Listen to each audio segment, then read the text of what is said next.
Ang mapagpalang umaga po sa ating lahat. Muli ako si Mieta Sebastian and welcome to our daily devotion with Pastor Russell Ocampo.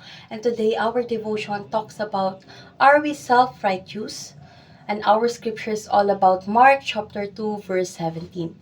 NIV version. On hearing this, Jesus said to them, "It is not the healthy who need a doctor, but the sick. I have not come to call the righteous, but sinners." ASND version, pagkarinig nito, sinabi ni Jesus sa kanila, ang nangangailangan ng doktor ay hindi ang malulusog, kundi ang mga may sakit. Hindi ako pumarito upang tawagin ang mga matuwid, kundi ang mga makasalanan. So, tungkol saan nga ba tong verse na ito? So, yung verse na ito is tungkol sa misyon ni Jesus na magbigay lunas sa mga makasalanan.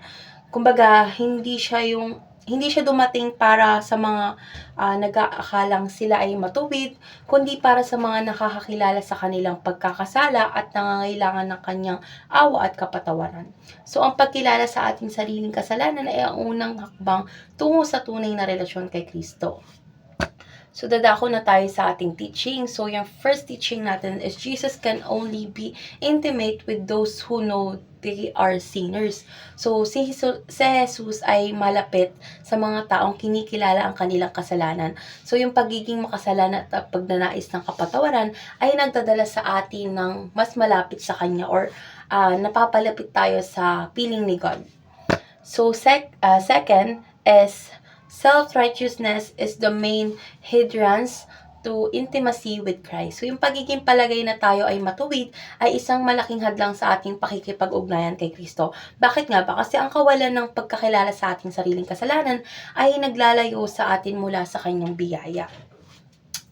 So, last application is the cry of repentance is more intimate than the praise of the righteous. So, ang taos-pusong paghingi ng tawad ay mas malapit sa puso ng Diyos kaysa sa mga papuri ng mga nag-aakalang sila ay matuwid.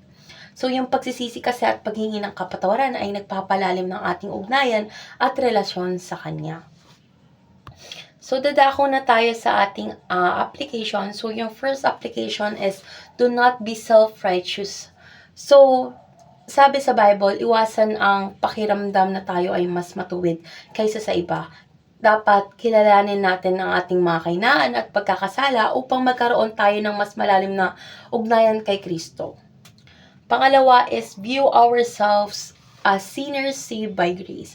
So, dapat pala nating tingnan ang ating sarili bilang mga makasalanang niligtas ng biyaya ng Diyos. Kasi alam naman natin na tayo ay niligtas ng ating mahal na Diyos sa pamamagitan ng kamatayan. So, ang pagkilala sa ating pangangailangan ng Kanyang awa ay nagdadala sa atin ng mas malapit sa Kanya. Kasi alam natin na nagsisisi tayo dun sa isang bagay or sa pagkakasala natin. So, last application is, never stop approaching God no matter how grave our sins are. So, sabi dito, huwag tayong magdalawang isip na lumapit sa Diyos kahit gaano kabigat ang ating kasalanan. Kasi, maliligtas tayo sa Kanyang awa at kapatawaran. At lagi siyang nandyan para sa atin upang gabayan tayo at ituon tayo sa tamang direksyon at gabayan tayo. So, dadako na tayo sa ating discussion. This is our last part and our discussion is all about, why is self-righteousness a hindrance to having an intimate relationship with God? So, para sa akin, ang pagiging makatwiran sa sarili ay isang malaking balakid sa ating pakikipag-ugnayan sa Diyos. Bakit nga ba? Kasi dahil ito ay nagiging sanhi ng ating pagiging sarado sa Kanyang awa at kapatawaran. Kasi kapag alam natin na iniisip natin na tayo ay walang pagkakasala, hindi natin kinikilala ang ating pangangailangan sa Kanyang biyaya.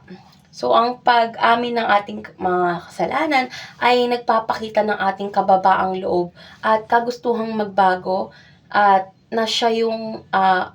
siya naman yung magbubukas ng pintuan para sa mga malalalim na relasyon sa Diyos. So, yung pagsisisi kasi at patuloy na paglapit sa Kanya ay nagpapalalim ng ating espiritual na ugnayan at nagbibigay daan sa Kanyang paggawa sa ating buhay.